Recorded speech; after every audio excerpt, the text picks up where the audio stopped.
திண்டுக்கல்லில் 96 பட்டிகளின் தாய் கிராமமான திண்டுக்கல் மேட்டுப்பட்டியின் 334ஆம் ஆண்டு பாஸ்கு திருவிழா நடைபெற்றது. மலர்களால் மற்றும் தென்னை கீற்றுகளால் அலங்கரிக்கப்பட்ட தூம்பாவில் இயேசுவின் திருவுடலை பொதுமக்கள் தூக்கிக் கொண்டு ஊர்வலமாக மெழுகுதிரி ஏற்றி ஆயிரக்கணக்கில் சென்றனர்.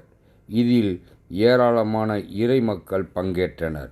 வரலாற்று சிறப்புமிக்க திண்டுக்கல் மேட்டுப்பட்டியில் 96 பட்டிகளின் தாய் கிராமமாக விளங்கக்கூடிய புனித வியாகுலா அன்னை ஆலயத்தின் 334ஆம் ஆண்டு பாஸ்கு திருவிழாவின் முக்கிய நிகழ்வில் ஒன்றான தூம்பா ஊர்வலம் வெகு விமர்சையாக நடைபெற்றது. ஈஸ்டர் பண்டிகையை கொண்டாடும் விதமாக 20ஆம் தேதி மாலை கொடியேற்றத்துடன் பாஸ்கு திருவிழா தொடங்கியது. 25ஆம் தேதி பாடுகளின் பாஸ்கா இயேசுவின் புரான் தன் வாழ்நாளில் பட்ட பாடுகள் தத்துரூபமாக மனிதர்கள் நடித்து காட்டும் காட்சியானது அரங்கேறியது.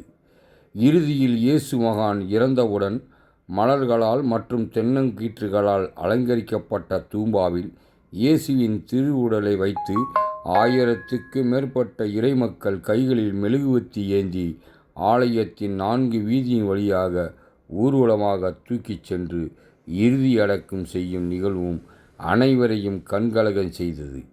இதனைத் தொடர்ந்து 3ஆம் நாள் உயிர்த்தெழுதல் நிகழ்வும் 11 தேர்களில் உயிர்த்தாண்டவர் நகர் முழுவதும் வலம் வரும் நிகழ்வானது வெகு விமர்சையாக நடைபெற உள்ளது. தற்போது தூம்பா ஊர்வலத்தில் திண்டுக்கல் மட்டுமின்றி பல்வேறு மாவட்டங்களிலிருந்து ஆயிரக்கணக்கான இறைமக்கள் கலந்து கொண்டனர்.